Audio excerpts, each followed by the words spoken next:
Hallo, hier ist die Roxy für euch, für JMC. Ich sitze hier immer noch auf dem Dockville Festival. Schön. Und neben mir sitzen zwei der Mitglieder der Klaxons. Hello, how are you? Hallo, wie geht es dir? Mir geht's sehr gut. Sehr gut. Sehr gut. You speak German? Es tut mir leid, mein Deutsch ist nicht sehr gut. Oh, this sounds very good. Not so bad, is it? It's better than mine. I can only say no, I don't speak German.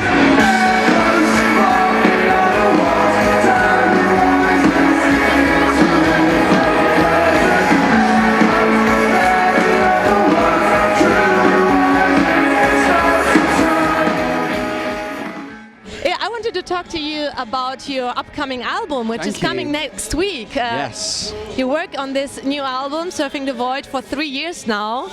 In a sense, I mean, more so kind of like 10 days and then about 4 months away. But you know, in the stretch of time, about 3 years. Yeah.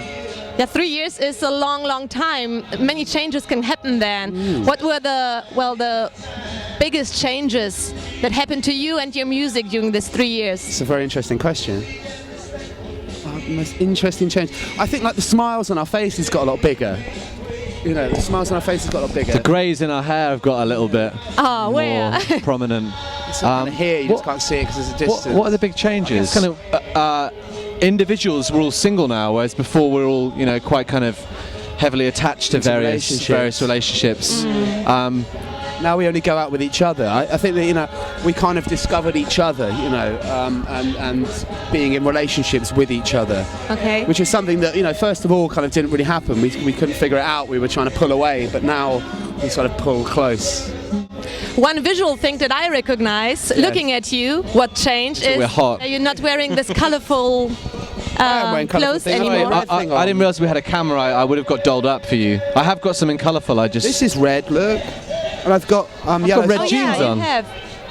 Do you know what? I've got really colourful boxer shorts. Oh, true. It has a flowery.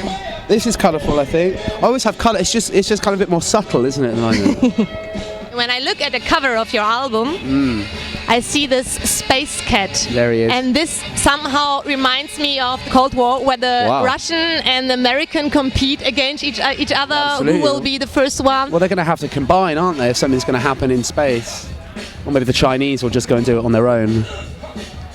But why did you choose a cat? Because this really remind me of the dog the Russians sent out of space. Sent many dogs into space. Laika, yeah. Well, the cat kind of, you know, the cat's quite a nonchalant creature. The cat has an attitude that says that it does exactly what it wants. It doesn't have much, not respect, because obviously it likes to be fed. Free will, I think. Yeah, the cat really does its own thing. You know, and that cat's done its own thing, been to space and come back.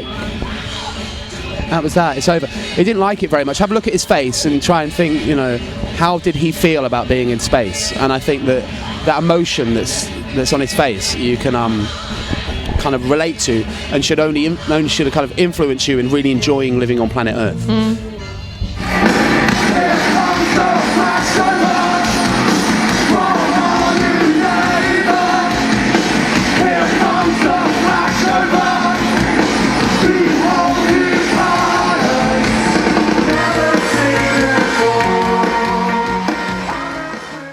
You also told in an interview that you see the new album more like inner space, like a journey to inside of you. That's right, absolutely, yeah, 100%.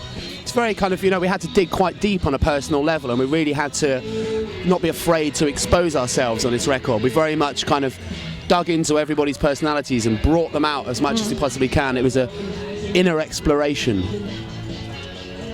Quite, you know, daunting, quite freaky, but pleasurable nonetheless.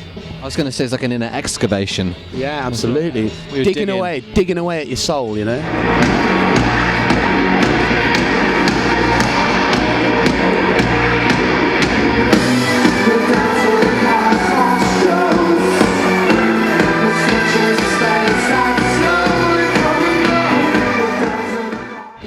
Jamie, you studied philosophy, and Simon, you studied art. Oui.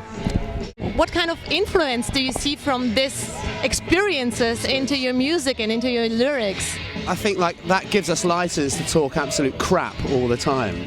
I think the only thing they teach you on those courses is how to talk, how to really create absolute nonsense, and how to have an understanding but disregard for many things. One of your songs, The Valley of the Calm Trees. Yes. They sing about the nature phenomena, parahelion. Parahelion, yeah. This sounds very sophisticated beautiful, for me. Isn't it? I mean, what a beautiful idea. Can you imagine it?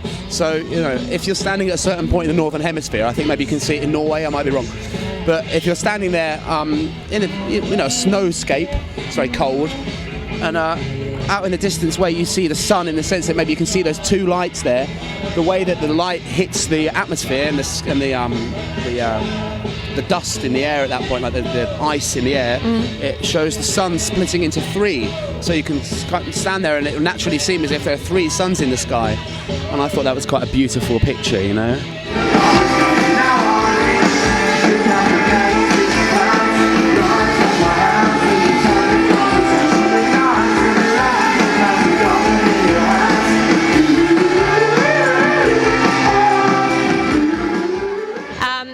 Also checked out your web page, your internet page. One of your fans comment the lyrics of Surfing the Void. Yes. Have you read his comment? No.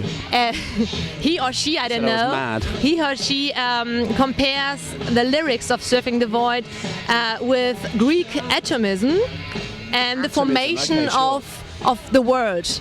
Formation of the world. Yeah, no, absolutely. No, he's right, I think. The formation of the world. Wow. I guess they're probably talking about the Big Bang, are they? Atomism and the bringing about of small things into big things over time. I think that's what he's talking about. The song "Surfing the Void" is about kind of refers to the Greek myth of Eleusis, where people would travel for miles to go to a temple and go in and see a supposed god, and have a drink in there, have a bit of a good time, hang out as a bit of a party in there, but nobody really knew what happened behind closed doors. And after they came out, they'd reached enlightenment, and they kind of met God in there. And that song refers to that kind of experience.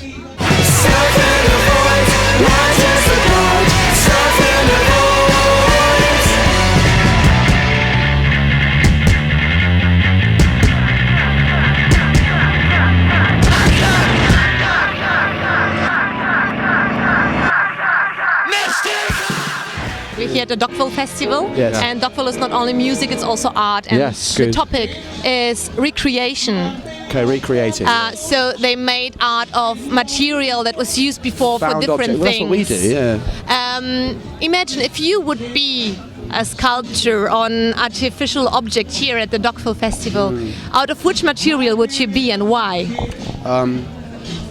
I'd be like the statue of Rodin.